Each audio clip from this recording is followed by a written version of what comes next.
And I don't even care if anyone calls me a Sally, because I'm a snail and I never gonna fail. And you know what? You're gonna have to bail me out of jail. Legendary filmmaker Rob Reiner and his wife never saw it coming, ambushed by chaos inside their own home, the one place that was supposed to be their safe zone. What went down didn't involve some stranger sneaking in or a dramatic break-in. No, it came from inside their circle, someone close, someone trusted, and it turned their world completely upside down. Rob, a man who spent decades crafting stories about love, family, and deep connection, was watching his own real-life story fall apart behind closed doors. His son, Nick Reiner, Sometimes I just come out to gather my sick thoughts. had been struggling for years, battling personal issues that weighed heavily on everyone. But no one could have guessed how explosive things would get the night before everything came crashing down. Now, investigators are digging through old remarks Nick made about his father, comments that sound haunting in hindsight. Those words weren't just random frustrations. They were quiet warnings hiding in plain sight, long before things spun out of control. The devastating event involving Rob and Michelle Singer Reiner unfolded on December 13, 2025, a night that should have been full of holiday warmth and joy. Hours earlier, the couple had attended a lively Christmas bash hosted by Conan O'Brien, surrounded by laughter, famous faces, and festive cheer. But beneath the glittering lights, something felt off. Witnesses later said that a fierce argument suddenly broke out between Rob and Nick, so intense it stopped the party cold. Voices clashed, tension filled the air, and guests exchanged uneasy glances as the festive mood instantly shattered. As the argument got hotter, witnesses later said Nick's behavior was flat out disturbing. It wasn't just an awkward moment. It was something that stuck with people long after the party ended. One guest even told investigators that Nick had everyone on edge, and that phrase spread fast as detectives started piecing together the final hours before the nightmare that followed. My mouth is getting a little parched because of how much I'm talking to y'all, but this... And we really haven't really delved into anything deep, so... Rob didn't lose his cool or try to fight back. Instead, he stood firm, keeping his composure and trying to calm things down, while Michelle stayed glued to his side the entire time. The two of them moved together, steady, collected, determined not to let things explode in front of everyone. When they finally decided to leave, it wasn't some dramatic storm out. It felt controlled, like parents making a quiet choice to handle serious family trouble behind closed doors instead of turning it into a public scene. People at the party could sense it though. This wasn't a typical disagreement. It was two parents desperately trying to hold their family together while things were slipping away faster than anyone could realize. Later that same night, Rob spoke on the phone with Eric Idle, and the tone couldn't have been more different. According to Eric, Rob sounded upbeat, excited, and full of creative energy as they talked about the long-awaited Spinal Tap sequel. No panic, no fear, just pure focus and hope for what was ahead. But beneath that calm surface, there was something darker brewing. In quiet moments before that night, Rob had opened up to a few close friends, confessing something that chilled them. He was afraid of his own son. It wasn't anger, it wasn't resentment, it was genuine fear from a father watching his child spiral out of control. That private confession would take on a whole new, heartbreaking meaning just hours later, when tragedy struck inside the Reiner home in Brentwood in the early hours of December 14th. The Los Angeles District Attorney's Office later confirmed that the tragic incident unfolded just before sunrise. While investigators couldn't pinpoint the exact moment, by around 3 p.m., worry had turned into full-blown panic. Romy Reiner, their daughter who lived just across the street, had tried calling her parents several times, with no answer. So she went over to check in, and the second she stepped inside, she knew something was horribly wrong. She called for help instantly. Paramedics and LAPD officers rushed to the Brentwood home, but it was too late. Both Rob and Michelle Reiner were found unresponsive. The home was quickly sealed off as police launched a full-scale investigation, treating it as a major domestic case from the very first moment. But one chilling discovery flipped the entire direction of the case. There were no signs of forced entry. Every door, every window was perfectly intact. No damage, no disturbance, nothing. That one fact led investigators to a terrifying possibility. Whoever did this didn't break in. They were already inside, or they had been let in willingly. Detectives began canvassing the neighborhood. but not a single neighbor reported hearing anything out of the ordinary. No screams, no alarms, no sounds of chaos. In a peaceful Brentwood area where even a raised voice carries, that eerie silence was unsettling. Investigators noted how whoever moved through that house did it quietly, precisely, like someone who knew the layout by heart. There were no signs of a struggle, no overturned furniture, just the haunting calm of controlled movement. And soon, the investigation's focus zeroed in on Nick Reiner. According to police reports, Nick left the home shortly after the incident and was spotted checking into the Pierside Hotel in Santa Monica around 4 a.m. on December 14th.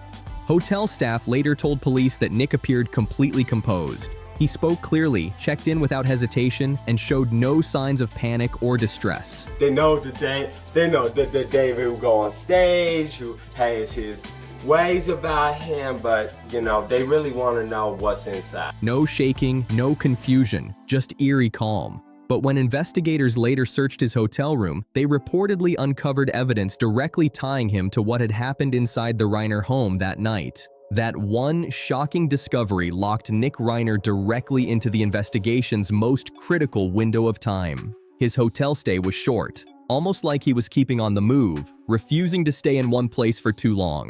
Just hours later, surveillance cameras caught him at a gas station near Exposition Boulevard and Vermont Avenue, strolling in like nothing had happened. Doesn't look irate, doesn't look out of his mind, looks kind of normal. He's walking past the gas station with a hat. He has not yet murdered anybody, allegedly.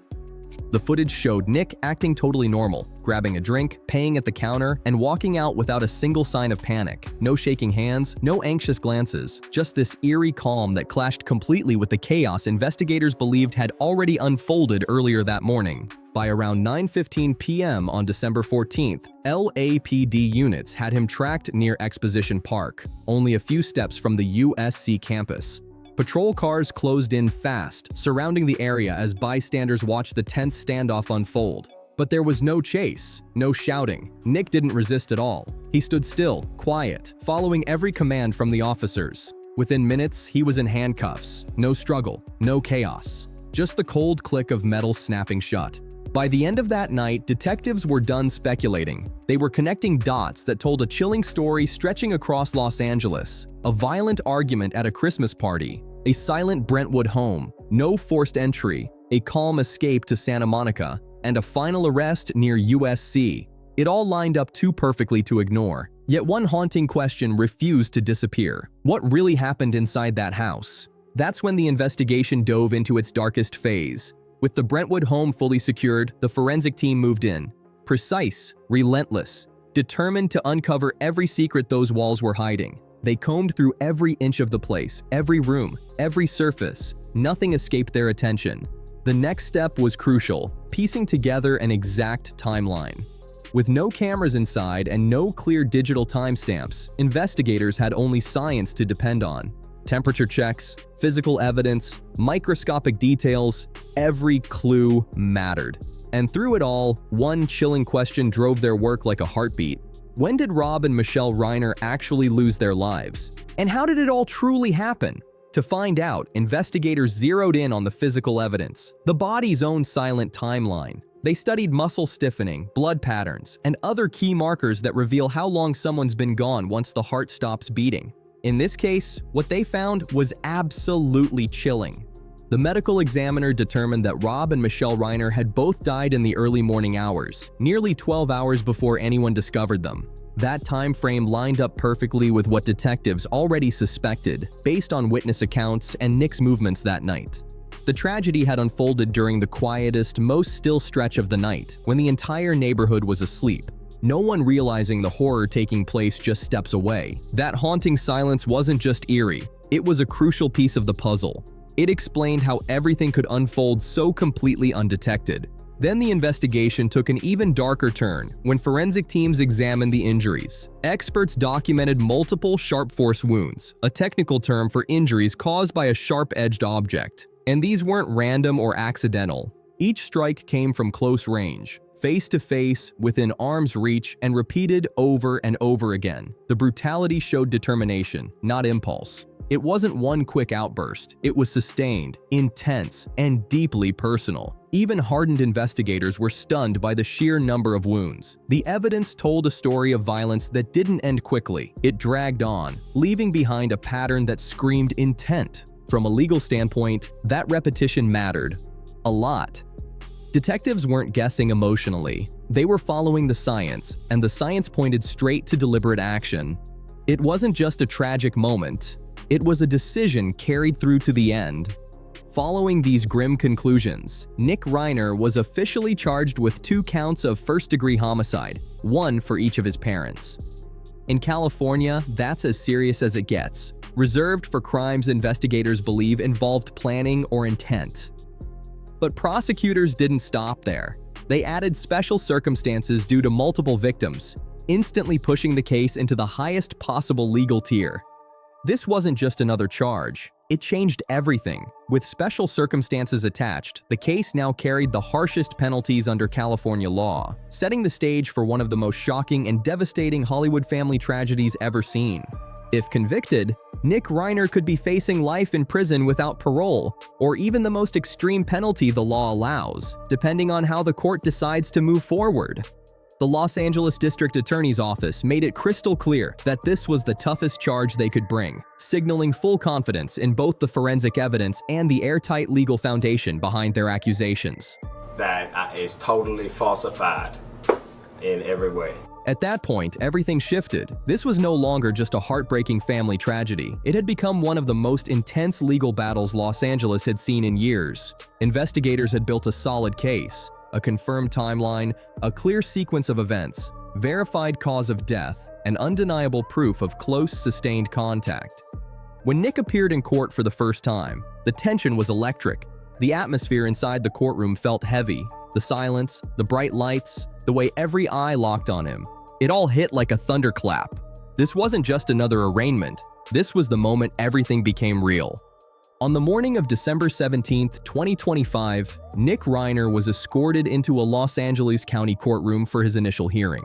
Until then, the story had existed only through headlines and official statements, but now it was unfolding live, inside the walls of justice. From that point forward, every single word spoken would become part of the permanent public record. Security was airtight. No cameras, no live streams, no media broadcast, nothing. Only a handful of reporters, lawyers, and court staff were allowed in to witness it firsthand. The geniuses, the brilliant ones, the people.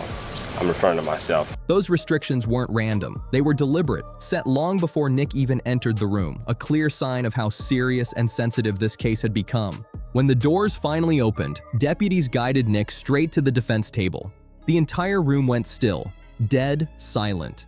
You could almost feel the air tighten. Every step he took echoed through the chamber. Every glance carried weight. It wasn't just a hearing. It was the moment the quiet, hidden mystery of Brentwood transformed into a full-blown courtroom showdown. Then came the detail that caught everyone's attention.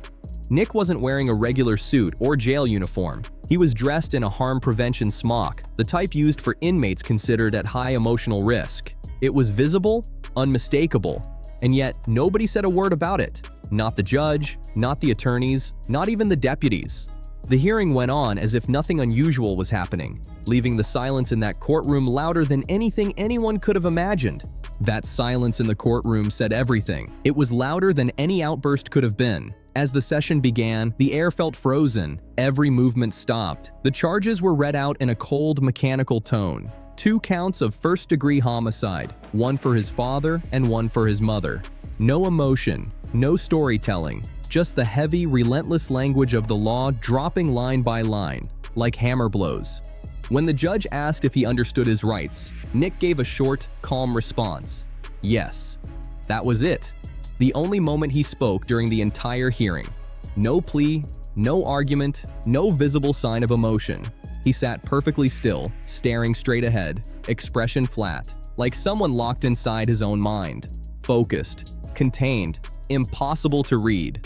After the charges were listed, the hearing shifted to procedure. Nick's defense attorney requested a delay for the arraignment, asking for more time before entering any plea. The judge agreed right away, setting the next court date for January 7th, 2026. The prosecution didn't object. There were no dramatic exchanges, no heated back and forth, just cold, methodical courtroom process moving forward. By the end of the hearing, one thing was crystal clear. This case was only beginning. The tension hanging in that room spoke louder than any press statement could. Then another detail hit the observers like a shockwave. Standing beside Nick was his defense attorney, Alan Jackson. That name alone carried serious weight in Los Angeles legal circles. Jackson wasn't just any lawyer, he was a heavy hitter, a courtroom veteran who had gone toe-to-toe with some of the biggest legal storms in modern history. He'd defended massive names like Kevin Spacey, Harvey Weinstein, and Karen Reed. The message behind that choice couldn't have been clearer. This wasn't some quick legal appointment, it was a calculated move. Nick's team wasn't planning for a short-term fix. They were gearing up for a marathon legal war. A fight that would stretch across months, maybe years, dissecting every document, every timeline, every inch of evidence. It showed just how serious the defense was, ready to face intense media scrutiny and endless filings with unshakable precision. As the hearing wrapped up, Nick was quietly escorted out the same way he'd come in, silent, guarded, and unreadable. No words, no glances back, just the echo of heavy footsteps fading down the hall, and the haunting sense that this case had only just begun. He walked in silent, guarded, and stone-faced, not a single glance toward the press. No statements, no comments, nothing from either side. Not from prosecutors, not from the defense. We're close to making a deal that will, of course, make him the worldwide star that he deserves to be. 50 million on the line. And they were like practically just jacking me off the whole time. Inside the courtroom, reporters whispered frantically, trying to make sense of what they had just witnessed. Minutes later, the room emptied out, the echo of footsteps fading. But outside those walls, the story exploded like wildfire. By that afternoon, one burning question had taken over headlines everywhere. Who was paying for this defense? Legal experts knew exactly how massive a case like this could become. 2 counts of first-degree homicide, plus special circumstances. That's not a quick or cheap fight. These cases can drag on for years, demanding expert witnesses, top forensic analysts, and a mountain of pretrial motions. And the price tag? Astronomical. Millions can disappear long before the first day of trial. Estimates suggested that just preparing a defense of this scale could cost well over $1 million, and that's before a jury is even seated. But here's where things took a darker twist. Nick Reiner didn't have any active career or known source of income that could explain how he was paying for it all. That gap set off a wave of speculation that spread fast through Hollywood and legal circles alike. Some insiders quietly whispered that money connected to the Reiner family estate might be footing the bill. And if that were true, it added a deeply unsettling layer to a case already bursting with tension and mystery. Almost immediately, new questions started flying. Was it even legal to use family-linked funds for a defense like this? State law experts jumped in, pointing out that the answer wasn't simple at all. In some situations, shared or inherited assets can be used to cover legal costs, but in others, doing so could spark serious legal challenges or bitter fights among surviving family members. Everything depends on how the estate is structured and who actually controls the assets. It's a legal minefield where one wrong move can change everything. Inside the courtroom, though, none of that came up. Not a single word about money. The judge didn't ask, and the defense didn't offer any explanation. Officially, the topic stayed completely off the record, but outside those doors, the speculation only grew louder, whispers turning into headlines, and headlines turning into a full-blown media storm that showed no sign of slowing down. The debate exploded like wildfire. Some people argued that everyone, no matter the crime, deserves the strongest defense possible, but others were furious at the thought that family-linked money might be used to defend the accused. Inside the courtroom, things stayed cold, calm, and procedural. Yet outside, emotions were boiling over with intensity. Even within the Reiner family, things were far from settled. Sources close to the situation claimed that not everyone was focused purely on punishment. Some relatives reportedly wanted Nick to receive serious mental health treatment alongside the criminal process. To them, this wasn't just about the charges. It was about years of deep emotional struggles finally exploding into tragedy. By this point, the case had moved beyond simple law and evidence. It was tangled up in painful questions about family loyalty, moral limits, and what justice should really look like. Still, nothing was officially confirmed. No sworn statements, no legal filings, nothing that could be verified. From the prosecution's side, the stance never changed. They stood firm that the evidence fully supported the harshest charges available. Prosecutors pointed to the severity of the crime and Nick's calm movements afterward, arguing those details clearly met the threshold for first-degree homicide. Since the case involved more than one victim, sentencing options were minimal. If convicted, Nick faced only two possibilities under California law: life in prison with no chance of parole, or the system's most extreme punishment. There were no plea deals, no reduced charges. This was as serious as it gets. Meanwhile, behind the scenes, the case kept evolving quietly but relentlessly. Detectives continued reanalyzing evidence, attorneys reshaped their strategies, and information not yet public began circulating among insiders. Everyone close to the investigation knew one thing: the next phase would be even heavier. The courtroom might have looked calm from the outside, but under that surface, pressure was building fast. And soon, it became clear: Nick Reiner wouldn't stay silent forever. In the days that followed, attention suddenly turned to something he had said long before the case ever reached court. Words that now carried an entirely new weight.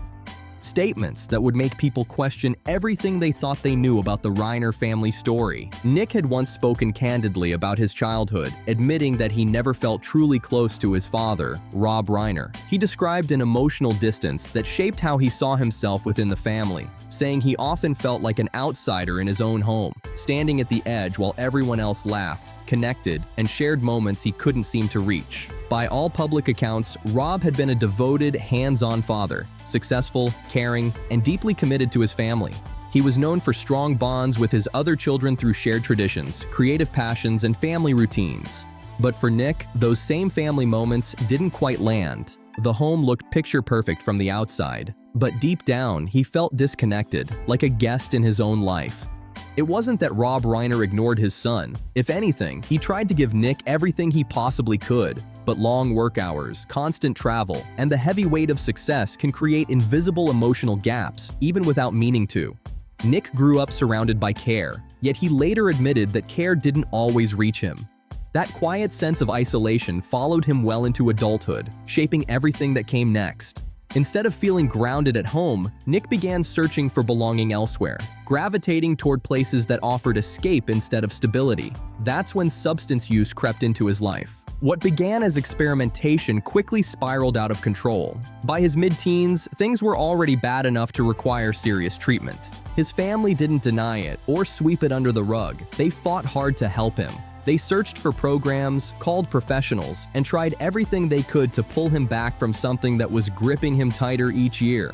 Nick later admitted those substances had power over him, locking him into a destructive cycle that gave short bursts of hope followed by crushing relapses. Every time it looked like he was finally getting better, another fall came even harder.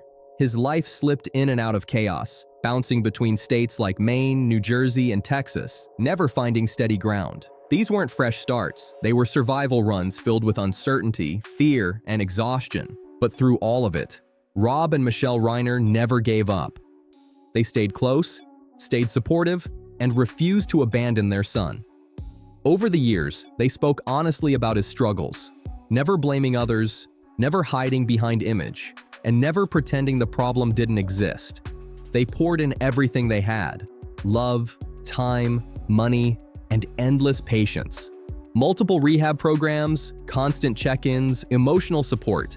Every time Nick stumbled, they were there to catch him again. At one point, Rob even tried a new approach. He pulled Nick into his own world of filmmaking. In 2015, the two worked together on Being Charlie, a film drawn directly from Nick's personal battles. For a while, it looked like the turning point everyone had hoped for. Nick had purpose, structure, and something that finally gave him direction. Those close to the family said he seemed calmer, more grounded, like he had finally found his place. But that light didn't last. The old patterns returned: distance, unpredictability, and heartbreak. Each setback hit harder, draining not just Nick, but everyone who loved him. What started as concern slowly turned into fear. The family's worry wasn't just about recovery anymore, it was about safety. That emotional distance Nick once described from childhood never truly healed. Love mixed with guilt, hope tangled with disappointment. It was years of effort that never quite reached connection. By the time of that Christmas party, that tension had been building for years. That argument between Rob and Nick wasn't random. It was a breaking point that had been quietly forming beneath the surface for far too long. In the days that followed, the family released a joint message from Roy and Jake Reiner. Their words didn't mention legal fights or speculation. They spoke only of grief, shock, and love. They asked for privacy, and since then, the Reiners have stayed silent. No interviews, no media appearances, just quiet remembrance and deep mourning.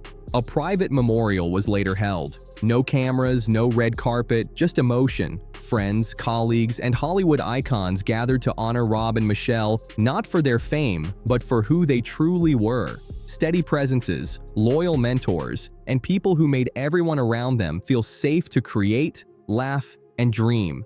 Tributes flooded social media and industry circles, celebrating Rob not only as a legendary filmmaker, but as a compassionate force in Hollywood. Someone whose work shaped lives and whose kindness left a mark far deeper than any camera ever could. Now the question turns to you. What do you think really happened that night? Was Nick Reiner truly responsible? Or could there be more to this tragic story than we know? Drop your thoughts in the comments and let's talk about it. If you found this breakdown gripping, make sure to like, share, and subscribe to Naked Frame for more deep dive investigations into Hollywood's most shocking stories. Your support helps keep these untold stories alive. So don't forget to hit that bell and stay tuned for what's coming next.